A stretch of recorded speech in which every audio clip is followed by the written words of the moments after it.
Well, hi, Dad. Hi. What do you have for us today? Welcome to FarFar Shop. Yeah. Well, I'm getting ready to use the table saw this evening. I'm ripping some particle board to make some shelf material for my mother down in Oklahoma. And I was getting ready to do the saw, so we thought we'd just cover some basics on the table saw. And what this is an old Model 66 Powermatic 10-inch table saw.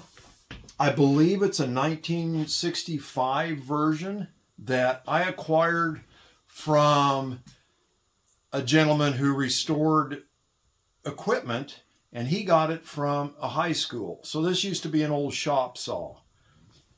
And I've had it now for, 40 years. So I've been running the same saw for 40 years. All I've done to it, I've put a new start switch on it, and I had to put a run capacitor in the motor. It's a 2 horsepower motor, and it's a legitimate 2 horsepower motor. There's 2 capacitors in the motor. There's a run capacitor and a start capacitor. Did I say run capacitor? Mm-hmm. Yeah, I meant start capacitor.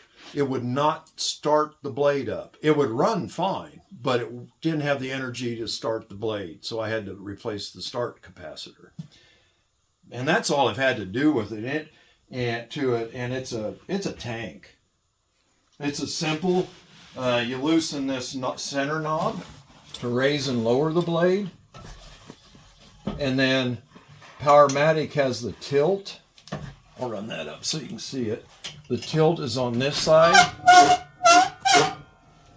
and it tilts away from the fence because the motor's on this side. Huh? What's the fence? This is the fence, the guide fence. Okay.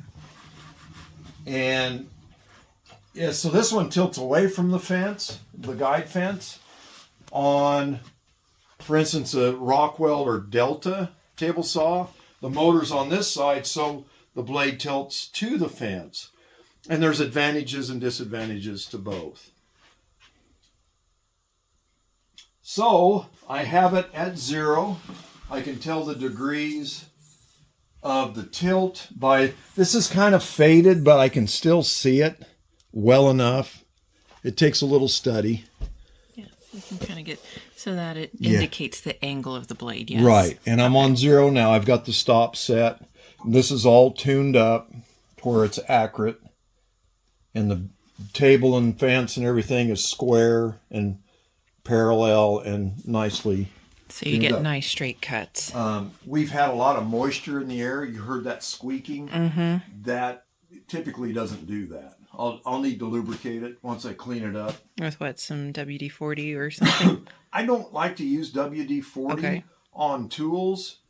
That might translate that to the wood because there's silicone in that. And then if you do a finish and your lubricant has silicone in it, it'll interact with the finish, and your finish could fisheye or not adhere properly. So be careful what lubricants you use in your mechanism. What do you use then? Well, there's specific lubricants for that. There's a non-silicone base that you can buy at a big box store for lubricating your tools. And there's a bunch of options out there. You just have to find the right one. But make sure you don't use a WD-40 in... So look for non-silicone base. Yeah, gotcha. That's right. And then I'm stepping over here quickly. I hadn't done this, but another thing I like to do is use paste wax for the bed surface and the fence, because, and I haven't done this for a while, it helps reduce the drag, and it keeps it from rusting as well. But it makes it a nice slippery surface, because to force the woodwork through the saw, if you're having resistance or friction because you've got drag, that's dangerous. You can slip. And so it's a good idea to keep the saw lubricated, and a simple paste wax works fine. And there again, they make products specifically for that, but I have that paste wax that works well. Back over here then, and I run two different types of blades. One is what's called a triple chip. It's ATB, or an alternating tooth bevel. It's a triple ground tooth, every other tooth. And in between those is a raker tooth or a flat grind. Come over here and you can probably see it. You see how that has three, a bevel, and then that's a raker tooth there. See how that is? That's commonly called a triple chip. And that's for panel products, for veneers and melamines. You see that? Mm-hmm. Then there's this lumber blade is ground to where the teeth alternate. One is this way, the other is that way, and they alternate. It's a good rough blade, a good saw blade for processing heavier work. Stuff that doesn't necessarily need to be finished perfect. Well, if you're ripping lumber, you don't want this because the teeth are too close together and it's not aggressive enough. That will cut through lumber much, much better. And you'll get that. There's a lot of information out there. But not to get bogged down in saw blades, because there's a lot to that as well. And this is simply to say we're going to fire the saw up and do some cutting here. Here's some basic info about the saw. Another thing I wanted to mention is when I'm cutting, a good rule of thumb, I'll be cutting 3/4 inch particle board. Real simple little shelf project. Run the blade up to where the teeth just clear the thickness, to where the gusset of that tooth. What's the gusset? That's the depth of that right here. So that's just above the workpiece. The thing is, if you slip, it's an extremely dangerous tool. That's just part of it. So you got to really respect it and try to minimize mishaps as much as you can. You just have to be very careful. Now, when I go to rip the blade or the panel, a rip is a length cut. Cross cut is when you go across a panel on where you're narrower than you are long. The important thing to remember is push the work going between the blade and the fence. Keep it to the fence tight, so you're pushing it this way and this way. Don't push on this side, because it can bind into the blade as it's cutting and kick it back. On a heavy panel, the chances of that are minimal, but when you get into thin material and you push into your blade and pinch it, it can spit it back at you pretty quick. So that's something to keep in mind. And when you're close to a blade, I have a push stick, homemade one, double-ended one. Maybe hold it still a little. Swinging it around, it's hard to see. So get on there and push it. Uh-huh. Okay? I'm not using that tonight because I'm well away from the blade. Mm-hmm. Now one of the reasons this got sold was it does not have a guard. And I've done this a lot of years, and thank goodness they're still all attached. I find that working around a guard sometimes is cumbersome. Sometimes you need to remove it. I have it off because I don't have one. If you have a guard, use it. And a lot of them have what's called a splitter. That's what that slot's for. There's a splitter, it's like a knife that keeps the blade from binding. This one doesn't. Well, speaking of safety, yes, what are just some general safety tips when using? What are some other things? Say you talked about it could come back kick back at you. Yeah. So if you're cutting, then where do you stand? And That's a good point. You want to stand to the left of your blade. okay. Because if, when you're finishing your cut and it grabs, this one's coming back, most likely. Not always, but it can.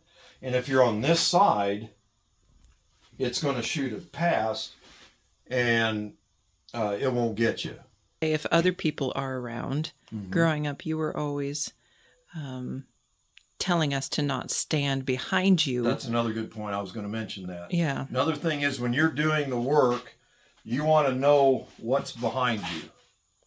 Because I made an arrow, a bow, when your brother was a little boy. I made a bow on here out of a piece of wood. It was very thin, and it caught, and it spit it back. But I was over here. It missed me.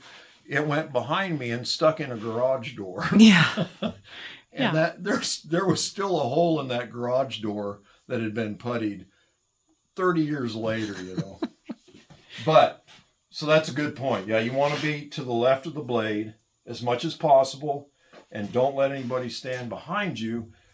And if somebody's talking to you, don't take your eyes off of what you're doing. And if you're going to, and there's somebody with you, just if they're not aware, make them aware and say, I need to make this cut. Let me concentrate. Don't have conversations when you're running this thing. And I would say this about table saws. I like a big saw. A big saw will do little work.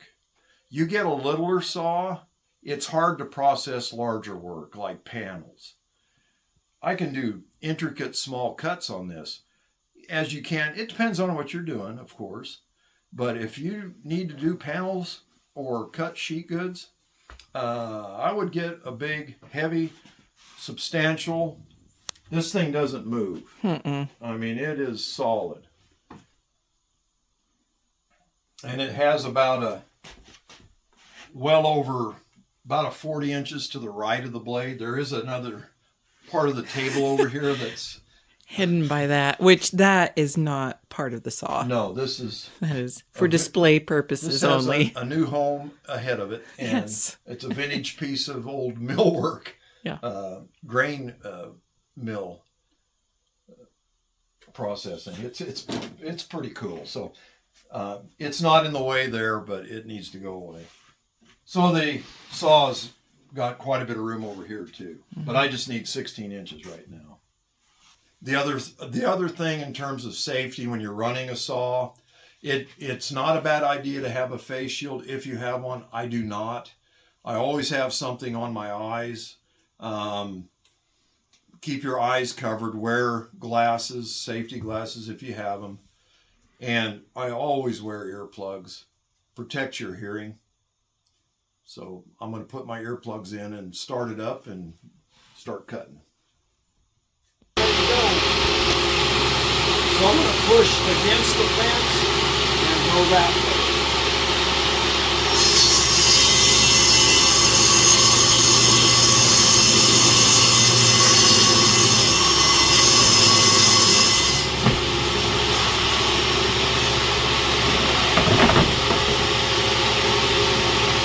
My workbench also serves as an off-feed table. I've got a small shop, so I got to use all my space.